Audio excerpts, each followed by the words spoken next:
Becky, can you hear us?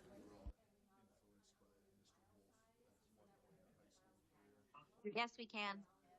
Thank you.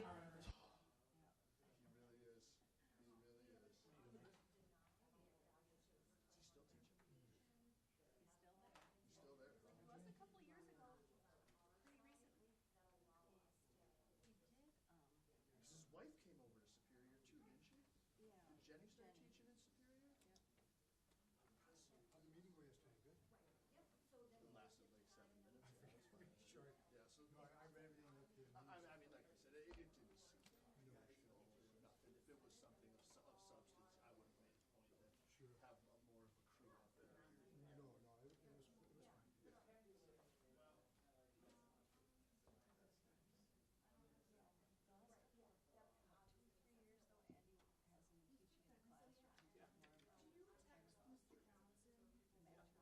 No, it was fine. Seems like he's trying to get in, but it's not like coming through.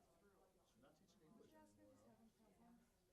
Oh, gosh, yes. I think it's probably, it might be the last one from my time at senior high.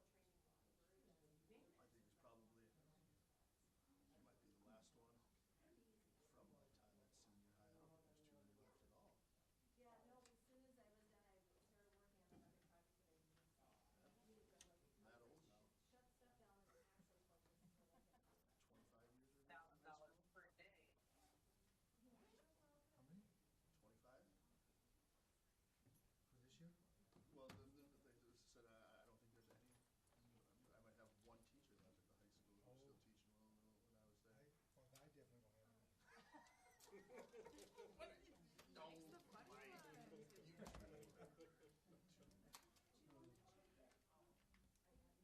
in high school.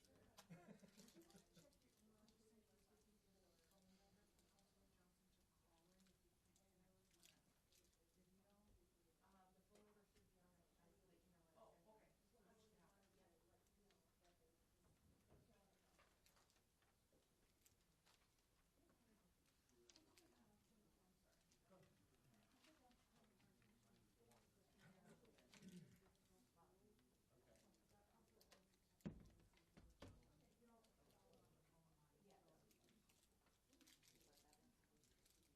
many? 25? For this year? Well, the thing that said, I don't think there's any. I might have one teacher left at the high school who was still teaching when I was there. I definitely don't have any. No, Mike. Y'all graduated yesterday. Sure, yeah. There's all the other teams that you let Jack do.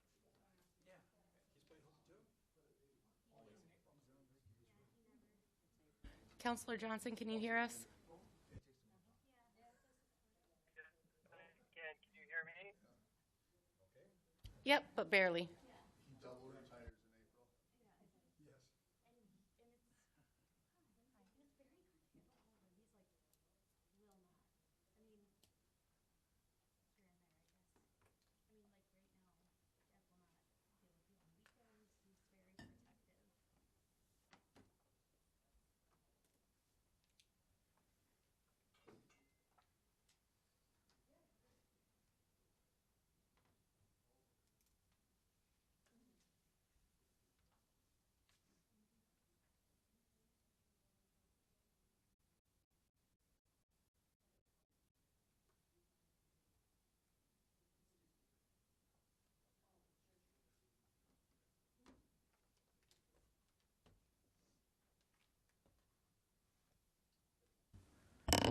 Good evening, councilors. It is 6:30 p.m. I will call the Tuesday, April 8th meeting of the Superior Common Council to order. Please rise for the Pledge of Allegiance. I pledge allegiance to the flag of the United States of America and to the republic for which it stands, one nation, under God, indivisible, with liberty and justice for all. Will the clerk please call the roll? Counselor Ledeen. Here. Counselor Van Sickle. Counselor Moffitt. Here. Counselor Sweeney, is absent. Counselor Fennessy. Counselor Elm. Here. Vice President Ludwig. Here. Counselor Herrick. Counselor Johnson.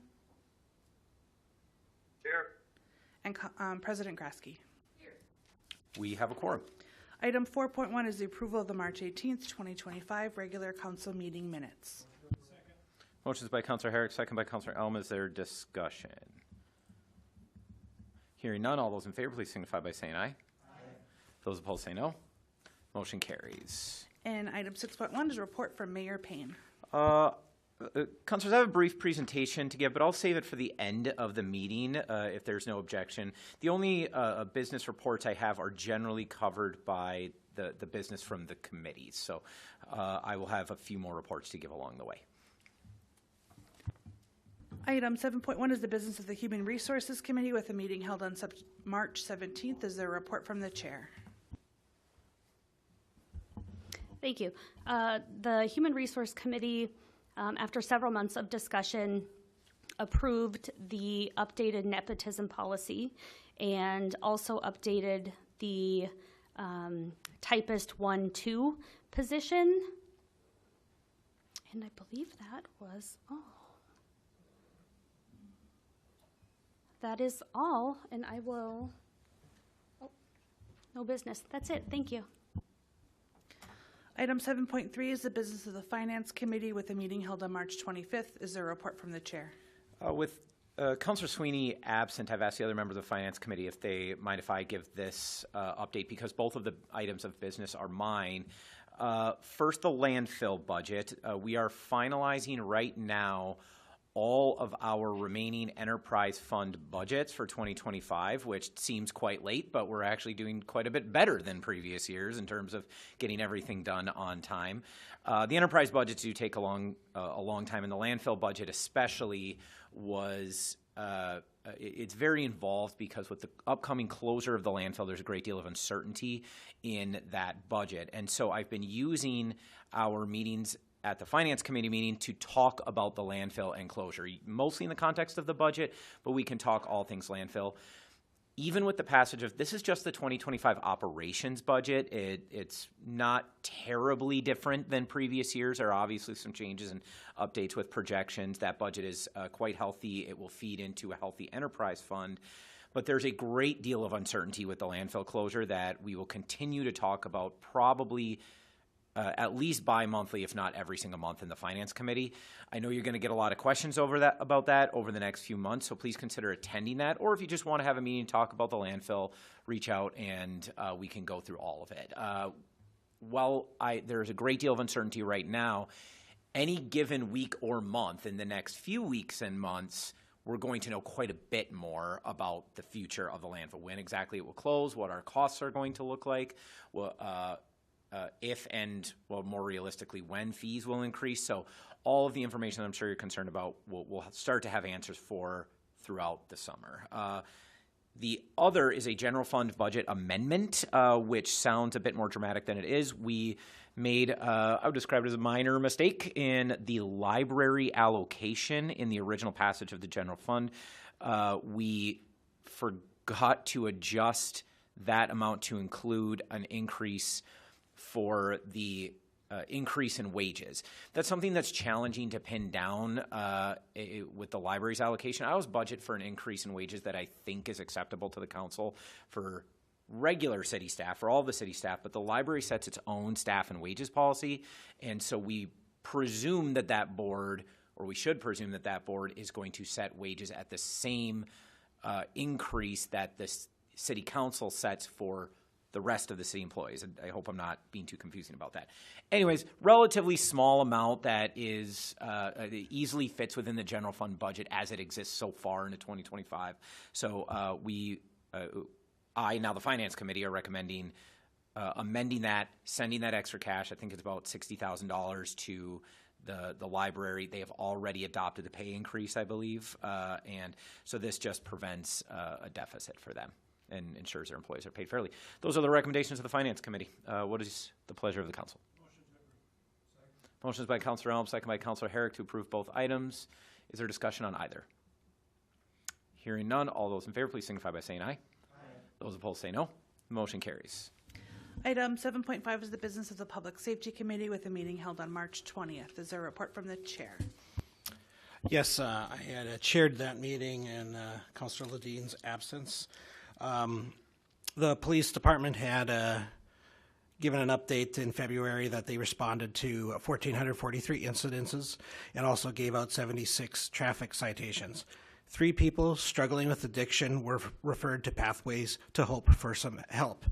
A dangerous new drug called xylazine was found in a fatal overdose. It's especially concerning because Narcan doesn't work with it. The good news, though, is the canine program is growing. A new dog named Luca will be joining the team soon. They're also seeing more interest in folks becoming an officer. There's 26 new applicants this round. And the fire department is now giving out Narcan kits to leave behind with people at risk. The fire department had about 924 calls this year, which is right on track. The hazmat team helped with a suspected meth lab in Burnett County. Crews also did a spring ice rescue and EMS refreshers to keep their certifications up to date.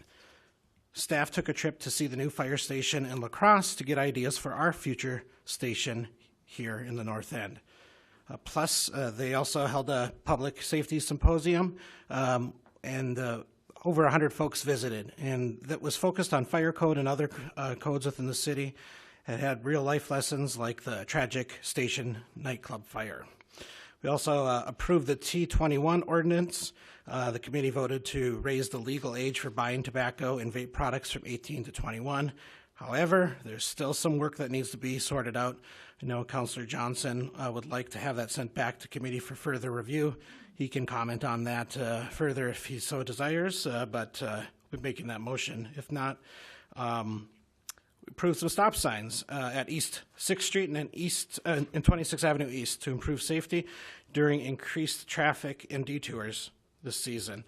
2 more stop signs were approved at Banks Avenue, one at 19th Street and another at 24th Street on Banks. There is also a request for stop signs on 20th Avenue East and East 10th Street. That one's still in committee, though, as we're testing out a new mini roundabout to see if that helps slow things down. So that's my report from the March Public Safety Committee meeting. I'll ask the clerk to begin reading the ordinances. Item 7.5.1 is to approve an ordinance amending City Code Chapter 86, Offenses and Miscellaneous Provisions, Article 1, in general, Section 8622, Possession of Tobacco and Vapor Products by Minors, easing the legal age for purchase and possession of cigarettes, tobacco, and electronic vaping devices. Councilor Johnson. Thank you. Just a couple of things on that. It says easing the legal age, and it actually means raising it. So we've got a couple of that, and then we've got one other thing that we'd like Attorney Perel to attend our next public safety meeting. With that, I'd like to make a motion to send that back to public safety to further discuss this issue. The motion is to refer by Councilor Johnson with a second by Councilor Elm. Is there discussion? Hearing none, all those in favor, please signify by saying aye. Aye. Those opposed say no. Motion carries. Item 7.5.2 is to approve an ordinance amending City Code Chapter 112, Traffic Code, Article 7, Parking, Schedule A, Stop, Section 3, one-way and two-way stops to add 26th Avenue East and East 6th Street. Motion is by Councilor Fennessy, second by Councilor Elm. Is there discussion? Hearing none, all those in favor, please signify by saying aye. Aye. Those opposed say no. Motion carries. The third is to approve an ordinance amending City Code Chapter 112, Traffic Code, Article 7, Parking, Schedule A, Stops, Section 2, three-way stops, adding 24th Street and Banks Avenue. Motion is by Councilor Herrick, second by Councilor Elm. Is there discussion?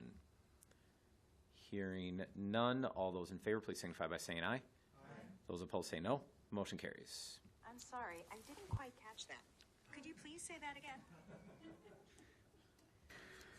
The fourth item is to approve an ordinance amending City Code Chapter 112, Traffic Code, Article 7, Parking, Schedule A, Stop, Section 2, three-way stops, adding 19th Street and Banks Avenue. Motion is by Councilor Elm, second by Councilor Herrick. Is there discussion? Hearing none, all those in favor, please signify by saying aye. Aye. Those opposed say no. Motion carries. Item 8.1.1 is the business of the Parks and Recreation Committee with meetings held on March 13th and the 20th. Is there a report from the chair? Yes, ma'am. Thank you, Madam Clerk. Thank you, Chair.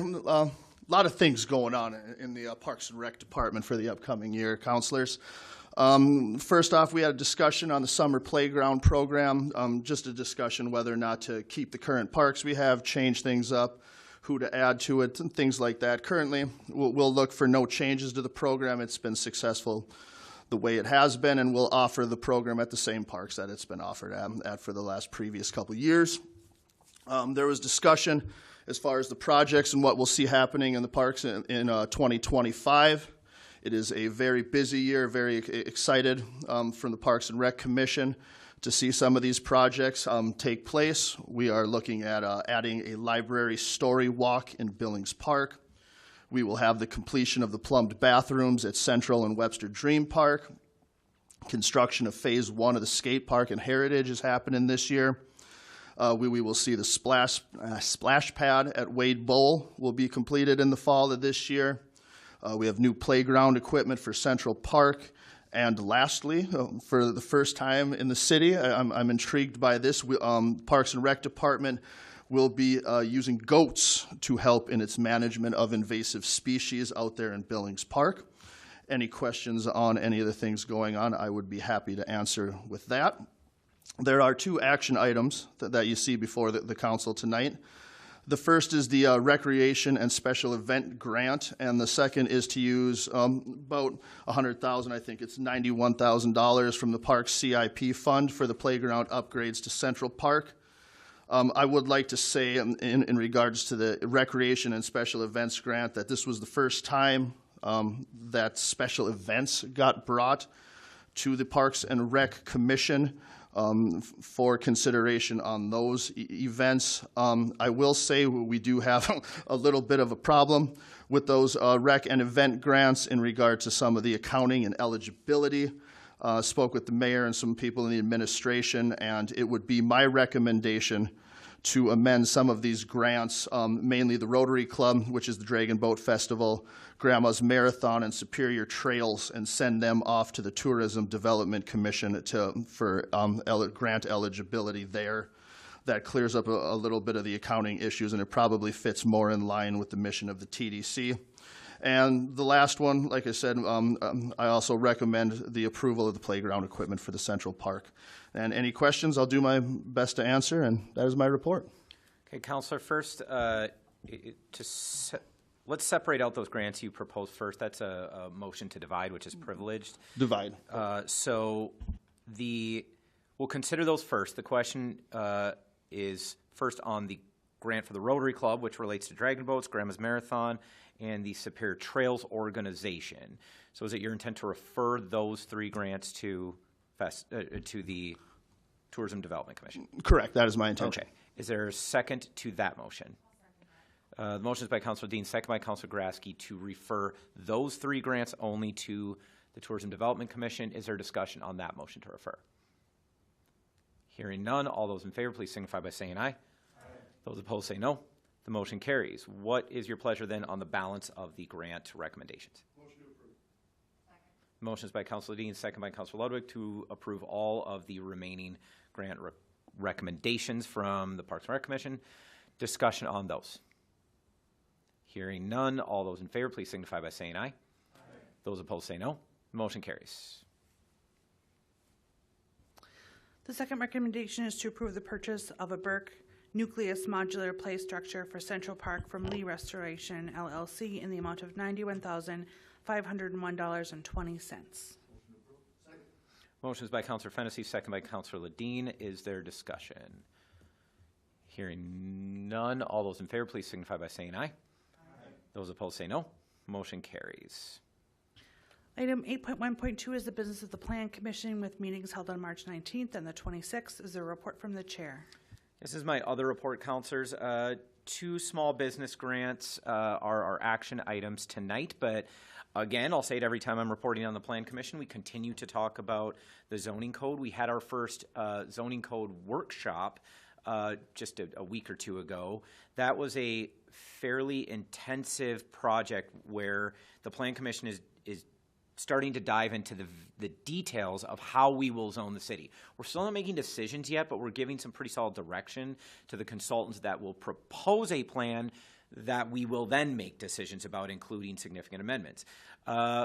We've had, I think, near perfect attendance at the Plan Commission for these discussions, which I appreciate. I continue to invite all of you to join those discussions. This last one we talked about residential zoning. I know you may not believe me, but the zoning code is more interesting than you think it is, and there's a lot of really great city building that we're doing with that work. We're really talking about how neighborhoods and business districts are designed, the character that they have, how they interact with each other, what their future can be, and what influence we can have on them, which is fairly significant. So if you have a Wednesday night free, keep an eye on those workshop dates and feel free to join us. As long as not too burdensome, we'd be happy to have you participate in those discussions as well. Otherwise, I will allow the clerk to read them, but I'll ask the clerk to read both small business grants because the Plan Commission unanimously recommends you approve them both. The first is to approve a small business grant application and development agreement for DK Emporium LLC doing business at 525 Tower Avenue for expenses including upgrading stairwells per code in the amount of $15,000. And the second is to approve the small business grant application and development agreement for Senior Advantage doing business at 2221 Tower Avenue for expenses including replacing siding, shingles, trim, and demolition of stone facade in the amount of $4,635. Motion is by Councilor Fennessy, second by Councilor Moffett. Is there discussion? Hearing none, all those in favor, please signify by saying aye. Those opposed say no. The motion carries. Item 8.2 is reports without recommendations. At this time, are there any further committee or commission reports to be made? Councilor Moffett. Hey, thanks for everyone for letting me serve on the Douglas County Historical Society Board for the last year as your representative. I just wanted to draw your attention to there's a fun event this Friday at 5 p.m. at the museum, and it's called Recollect. It's by regional artist Susanna Gaunt, and we're going out and doing something kind of weird over there. We've brought in a modern art exhibit, and it's because the exhibit talks specifically about collections, and so it's meant to be a community conversation with people about collecting habits. And so the big questions are what do you collect and why? The exhibit will kind of branch from there and her artwork into a melding kind of with some of the things that are in the Historical Society's collection. And so then we extend the conversation and it's, okay, well, the museum has the community shared collection of items, and so what should the museum be collecting and why? And it should be kind of a fun thing with a mix of items out of the Historical Society's collection and then also this modern art exhibit brought in by Susanna.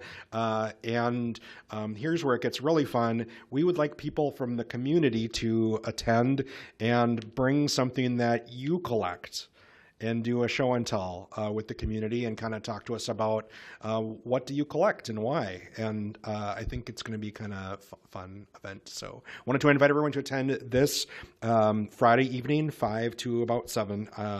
Depends on how many people show up with cool collections to show, but how often do you get to show something as an adult and talk passionately about what you like. So should be kind of cool. If you can't make that one, there's kind of another session of that with the annual meeting on Saturday, April 26th at 10 a.m. So if you're the evening crowd and want to come by and have a non-alcoholic beer and hang out and talk about stuff Friday, great. Otherwise, the other opportunity is Saturday morning on April 26th. Either way, should be a super cool event, and there's a couple opportunities, so hope to see some of you there.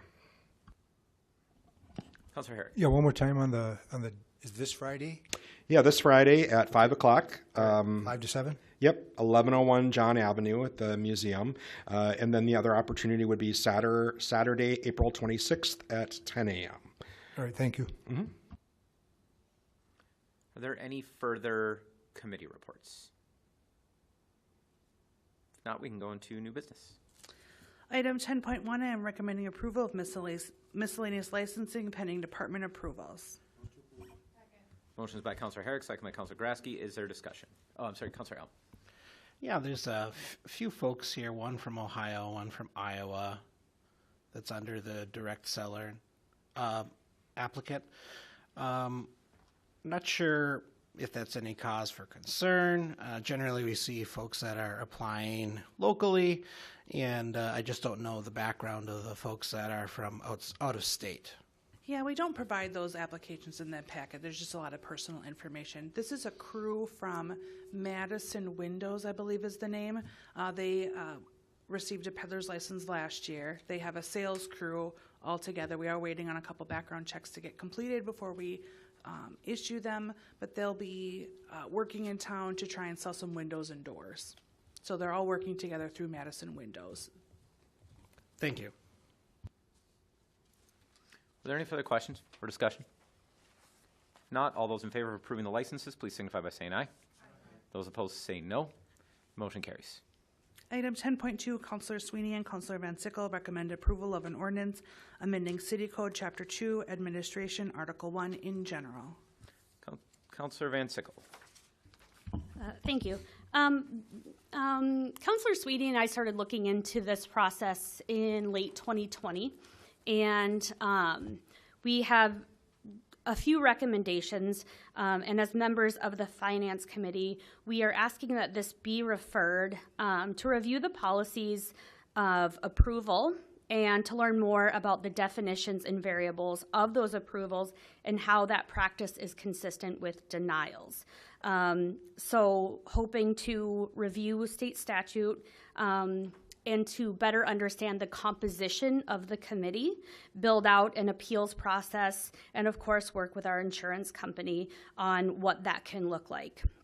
I think that it's important that the Finance Committee annually review the claims summary that we started getting as a result of that work in 2021, I believe. So I just want to make sure that while right now it's very easy to tell residents, submit a claim, and much easier to duck, I think it's really important that we find a way to work for residents and make sure that we're being responsive to the claims that they're submitting. And then also regarding the approvals, just taking a look at those costs, I think it's more than you think, and looking at whatever correlations exist of those paid and denied liabilities. So with that, I'll make a motion to approve to the Finance Committee. Motion is by Councilor Van Sickle, second by Councilor Herrick to refer to the Finance Committee. Is there discussion? Councilor Grasky.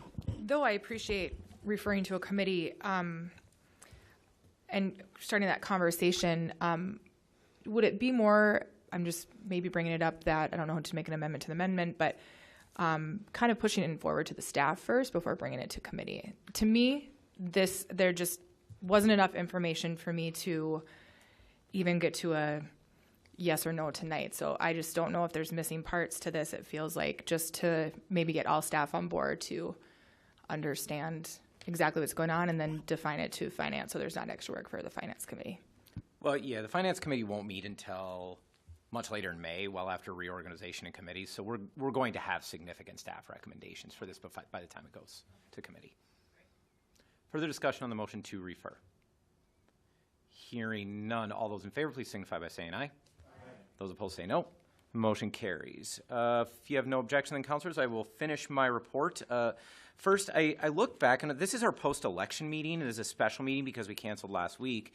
I looked back. That's actually very common after the elections. In fact, after the fall election, we missed our Wednesday meeting. A lot of time, clerk's office just zapped. Going back years, it's just very common to miss that meeting. So help me remember, because it's going to be a year, let's not do the Wednesday night meeting anymore after council. Let's push it to the next Tuesday, and we can do 2 one-week meetings back to back. It'll probably just help with organization. That way we're not scrambling for quorums and things like that. The second, it is my privilege. I would like to present a plaque to Councilor Van Sickle, who will be departing the council after starting next week. This is a tradition that we've had for a long time, but those of you that have been here for a while have noticed we haven't been able to present this in person in several years to our last several counselors that have departed because we have often done it at the reorg meeting, and then we're asking those counselors to come back, and the last few just haven't been able to do that. In fact, the last counselor that I presented this plaque to in person was Councilor Herrick. And so I must not have done a very good job wishing him farewell because he found his way back there. In a minute, I'm going to read the plaque. It's fairly lengthy. It's similar to other counselors that have received it, but there's a bunch of things that it won't say. First and foremost, the 2nd District of the City of Superior, or whatever it has been called for both the City Council and the County Board, has historically represented a very high population of Superior's Native community. At one time, it held the actual village that was entirely Native people, and to my knowledge, this is the first time it has ever been represented by a Native person.